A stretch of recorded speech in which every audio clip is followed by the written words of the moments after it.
nous allons continuer le cours justement en mettant en œuvre et en pratique ce que nous avons appris de façon théorique. Alors donc nous allons nous intéresser particulièrement à la façon avec laquelle le routeur remplit sa table de routage. On sait donc que d'après le cours, on a trois façons possibles avec lesquelles le routeur remplit sa table de routage. Numéro 1, on a l'intervention d'un acteur humain qui est très généralement un administrateur. Donc, il peut remplir le contenu de la table de routage. Numéro 2, on peut avoir le routeur lui-même, c'est-à-dire que de façon automatique ou alors de façon dynamique. Alors, donc, de façon automatique, tout simplement, ce qui va se passer, c'est quoi? C'est que le routeur va extraire l'adresse réseau de ses interfaces locales, que l'administrateur aura préalablement configuré, bien sûr, en affectant dessus des adresses IP hautes. Donc, il va extraire l'adresse réseau de ces interfaces-là. Il va les ajouter à la table de routage en y associant justement les interfaces, le nom des interfaces desquelles il aura extraite l'adresse réseau. Alors donc, je précise encore et je rappelle encore de vive voix en disant que c'est la toute première source d'information du contenu de la table de routage. Et maintenant, de façon dynamique pour terminer, bon, ici, le routeur, d'une manière comme d'une autre, soit à travers des mises à jour en envoyant le contenu de sa table de routage, comme dans le cas des protocoles de routage dynamique à vecteur de distance, ou encore par l'envoi des liens, comme dans les protocoles de routage dynamique à état des liens.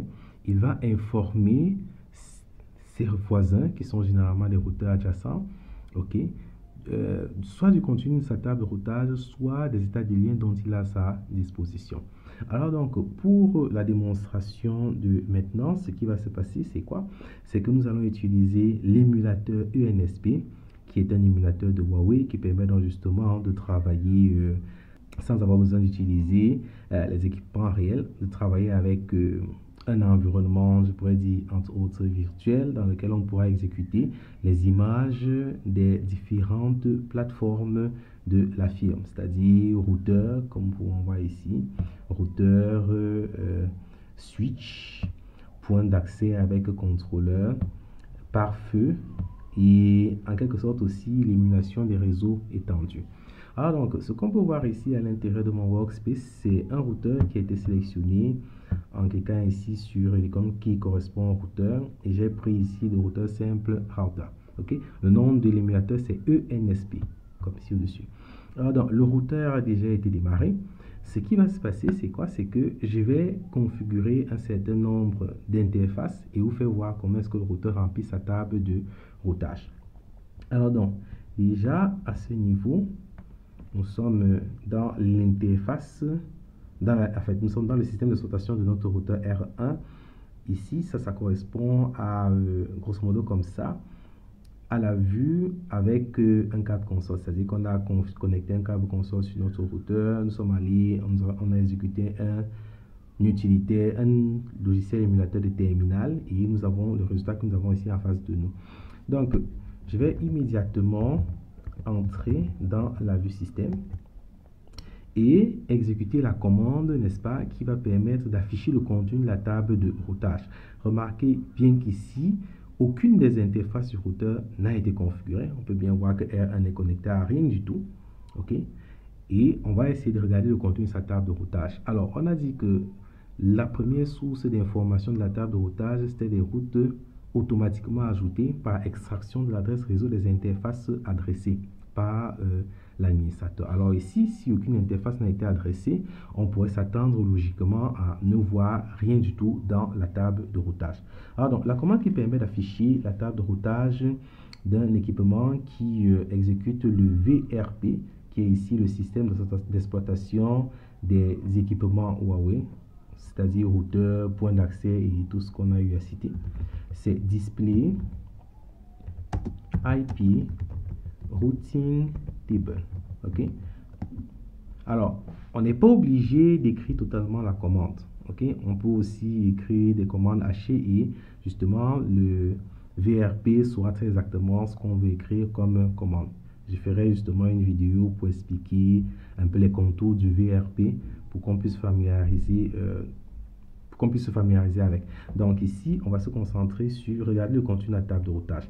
Alors ici, ce que nous avons en face de nous, après avoir tapé, exécuté la commande display IP routing table, on peut bien voir là qu'on a routing table, destination 2, route 2. Ok. Alors donc, la destination, c'est en fait un réseau qui est accessible à partir de votre routeur.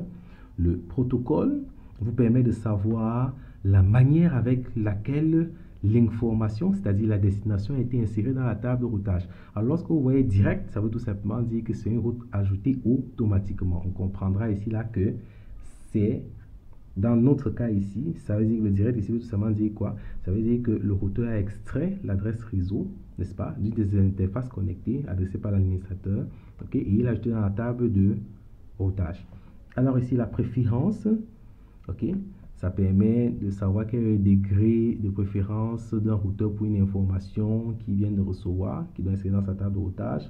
Nous avons le coût, flag, next hop, qui représente ici, entre autres, le prochain saut qu'il va falloir atteindre avant d'arriver à notre destination. Interface ici représente l'interface de sortie. Ok. Alors, quelle sera l'interface de sortie du paquet, par exemple, que le routeur voudra envoyer sur la destination 127.0.0/8. Ok. L'interface ici de sortie étant en fait une interface locale à notre routeur. Alors donc, malgré le fait que nous n'avons pas configuré nous n'avons pas donné les adresses IP à nos différentes interfaces de notre routeur, on se retrouve ici quand même avec deux adresses réseau dans la table de routage. Alors ici, dans le cas des routeurs Huawei, ce n'est pas un bug, ok, c'est non plus aussi une information à prendre très au sérieux. En fait ici, grosso modo, lorsqu'on voit 127.0.0/8 ou 127.0.0.1/32, ça veut tout simplement dire que la pile de protocole IP version 4 a été correctement implémentée dans notre routeur. Donc, si vous voyez 127, ces deux routes-là, comprenez tout simplement que la table de routage, elle est vide. On n'est pas obligé de les représenter aussi. Alors donc maintenant, ce qu'on va faire, c'est quoi? Ce routeur dispose des interfaces gigabit Ethernet 00. On va donc se lancer et donner une adresse IP factice à cette interface de routeur et voir ce qui va se passer. Est-ce que le contenu de la table de routage aura changé?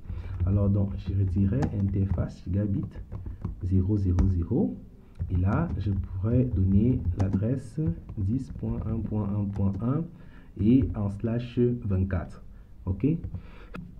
Alors donc, on s'attendrait normalement à regarder dans le contenu de la table de routage. Avec ce qui a été dit, le routeur normalement doit extraire l'adresse réseau de cette interface-ci et ajouter dans sa table de routage en y associant l'interface gigabit 0/0/0. Ok, d'après ce qui a été dit en ce qui concerne les routes ajoutées automatiquement dans la table de routage.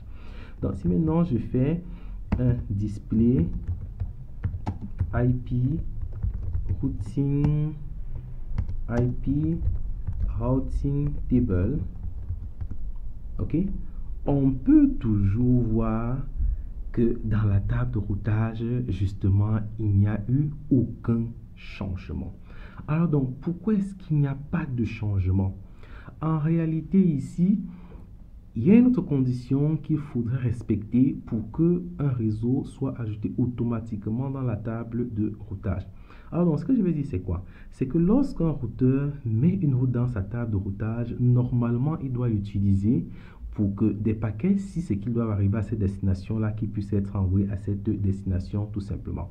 Alors logiquement, si on demandait à notre routeur, bien si notre routeur ajoutait à sa table de routage du réseau 10.1.1.0 en /24, qui est l'adresse réseau de cette adresse IP au-dessus, ok, s'il ajoutait dans sa table de routage ce réseau-là, qu'est-ce qui devait se passer?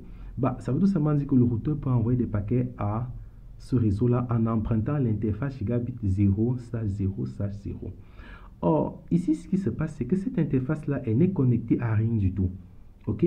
Alors, puisqu'elle n'est connectée à rien du tout, est-ce que, normalement, un routeur pourrait envoyer, n'est-ce pas, un paquet vers ce réseau-là? Non. Pourquoi? Parce qu'en fait, il n'a pas une interface. En fait, l'interface physique n'est pas connectée directement vers ce réseau-là. OK?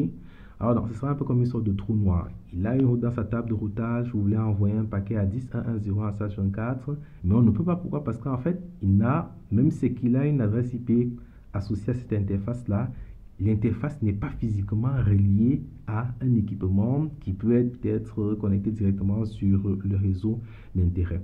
Alors donc, l'autre condition pour que le routeur puisse ajouter l'adresse réseau d'une interface qui a été adressée par l'administrateur à sa table de routage, il faudrait obligatoirement que cette interface physique, cette interface physique-là, elle soit connectée à un autre équipement qui soit lui aussi actif. Alors donc, je vais essayer de vous faire voir ça. Je peux connecter à ce niveau-ci, par exemple, un PC. Qu'importe. Que ce soit un PC, que ce soit un hub, que ce soit un switch, que ce soit un autre routeur, cette interface ça doit être connectée à quelque chose. Alors donc, on va faire plus simple. On va prendre un PC immédiatement et on va connecter l'interface gigabit 00 à ce PC-ci. Et il faudrait que ce PC-ci soit aussi allumé, il soit actif, parce que si à l'autre extrémité l'équipement n'est pas actif, ça veut dire qu'on ne peut pas détecter un signal qui circule sur les liens physiques qui relient R1 à cet autre équipement-là. En fait, la route ne sera pas également ajoutée dans la table de routage. Alors donc, vous voyez que j'ai connecté immédiatement, n'est-ce pas, à l'autre interface de mon routeur, le PC numéro 2, on peut bien voir que dans le log, n'est-ce pas, on dit là de line protocol on the interface gigabit 000 has entered the up state.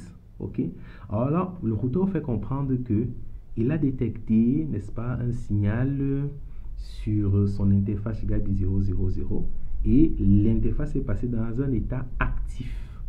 Dans un état actif pour dire tout simplement qu'il est connecté à quelque chose et désormais on peut l'utiliser comme interface de sortie. Et maintenant, c'est que je viens retaper la commande display IP routing table. Qu'est-ce que je verrai? Et là, on peut bien voir que il y a eu un changement dans la table de routage. On voit qu'ils sont apparus deux réseaux. Le premier, qui est la destination 10.1.1.0 en /24, comme je disais tantôt, c'est l'adresse réseau de l'adresse IP de son interface. Donc, c'est quoi une adresse réseau? C'est tout simplement une adresse IP version 4 qui a exclusivement des 0 pour bit de la partie haute. Donc, on peut voir ici que le routeur a ajouté automatiquement le réseau 10.1.1.0 en /24 dans sa table de routage. Le next hop, c'est 10.1.1.1. En fait, ça représente le routeur lui-même. Parce que si on est un peu attentif, on verrait que 10.1.1.1, c'est l'adresse IP de l'interface gigabit 000 de notre routeur. Et là, l'interface sortie, c'est effectivement gigabit Ethernet 0/0/0. Donc, on n'oublie pas, si un routeur doit ajouter une route dans sa table de routage, non seulement son interface doit être adressée avec une adresse IP version 4 ou soit IP version 6, et en plus de ça, cette interface doit être connectée physiquement à un autre équipement. Ça peut être un PC, ça peut être un routeur, ça peut être un switch, le résultat sera le même. Ou aussi, on peut dire ça autrement, en disant tout simplement que pour que l'adresse réseau d'une interface soit ajoutée à la table de routage d'un routeur, il faudrait que la commande display IP interface brief, n'est-ce pas, qu'elle puisse, n'est-ce pas, au niveau des indicateurs physical et protocole, que ça puisse afficher up. En fait, ici, up veut dire que l'interface est active au niveau de la couche physique. Ça veut dire qu'elle est connectée à un autre équipement qui est actif à l'autre extrémité.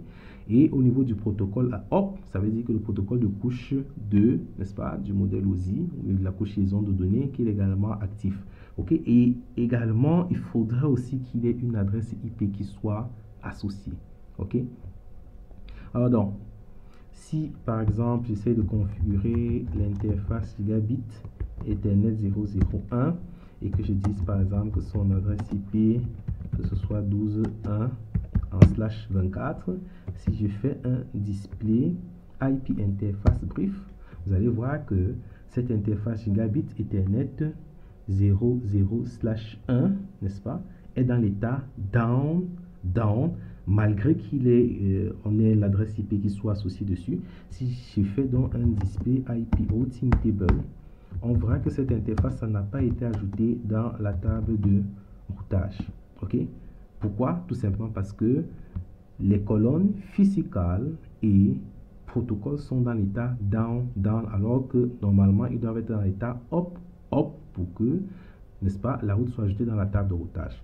On va corriger ça rapidement en ajoutant ici un switch pour vous faire voir qu'effectivement, qu'importe l'équipement qu'on ajoute dessus, il faudrait tout simplement que cet équipement soit actif au niveau de la couche physique. Je vais mettre là switch gigabit Ethernet 00 et je vais là sur gigabit Ethernet 001. Je crois que c'est lui que j'ai activé, si je ne me trompe pas. Et là, je vais activer le switch. Bon, je vais l'allumer. Ok, je vais le faire démarrer. Ça va prendre un petit peu de temps. Alors, donc, c'est l'interface gigabit 001 que j'ai configuré. On va attendre juste à ce que les voyants lumineux des interfaces de notre routeur virent au vert. Ok, quand il vire au vert, ça veut dire que notre switch a démarré complètement. Ok, et qu'il y a déjà un signal qui est envoyé sur le lien. Alors, donc, on attend. Ça prend un peu de temps pour démarrer dans mon environnement. Peut-être c'est le PC qui dérange un peu. Bien, le switch a complètement démarré. Alors regardez maintenant au niveau de notre table de routage pour voir s'il y a un changement. Et effectivement, déjà d'abord, l'état de l'interface gigabit Ethernet 00/1 au niveau de physical, des colonnes physicales et protocoles, elles sont désormais à up. Et si je fais un display IP routing table, on peut bien voir que le réseau 12.1.1.0 en SH24 a été ajouté à notre table de routage. Ok, voilà donc comment est-ce que le routeur ajoute de façon automatique, n'est-ce pas, les adresses, les routes, les destinations à sa table de routage. Ok, bon, maintenant je peux dire que juste une petite exception à la règle que je viens de dire ici, ce sont les interfaces de bouclage appelées les interfaces loopback. Ok, alors ce sont des interfaces qui n'ont pas besoin d'être connectées physiquement à un équipement pour que les deux colonnes physicales et protocoles soient à up. Une fois que vous avez configuré une interface loopback et vous lui avez donné une adresse IP, par défaut son état c'est up. Si c'est que l'état c'est up, ça veut dire que forcément ça sera ajouté dans la table de routage. Si je fais un display IP interface brief, qu'est-ce que je remarquerai? Je remarquerai par exemple là que l'interface loopback déjà est dans l'état up. Ok, si je fais un display IP routing table, je ne verrai pas un changement dans la table de routage. Pourquoi? Parce que je n'ai pas encore adressé l'interface loopback 0. C'est ce qui va être fait maintenant.